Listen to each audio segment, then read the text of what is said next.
Македонската влада не открива со какви позиции настапила во Берлин во врска со изнаоѓање на решение за спорот со Бугарија. Не кажуваат што договорила, ниту за јазикот, ниту пак за идентитетот. Со кои позиции Македонија отиде, со кои црвени линии отиде Македонија, односно преговараше во Берлин?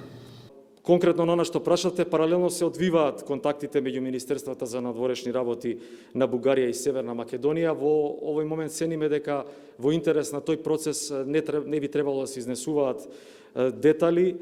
Секако важно е да се напомене дека сите овие контакти водат кон заедничко разбирање. Секој нов состанок води кон заекнување на довербата и кон приближување на позициите. Заев пред ова тврдеше дека спорот пред крајот на годината може да биде решен токму споменувајќи анекс. Денеска владиниот портпарол пак со спротивна изјава дека анекс не бил потребен.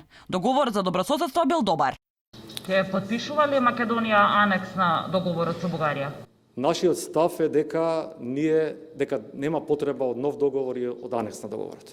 Но прашањето е што крие македонската влада како адот за одблокирање на проблемот. Особено откако вчера Каракачанов јасно порача, без анекс на договорот вето не ли бега. Оти Бугарија немала гаранција дека Македонија ќе го исполни договорот, не заборавајќи да нагласи оти македонците требале да признаат дека имаат бугарски корени до 1944 година. Единствена гаранција би можел да биде писмен анекс кон договорот од 2017 што ќе одразува бугарската рамковна позиција и декларацијата на бугарскиот парламент од октомври 2019 година.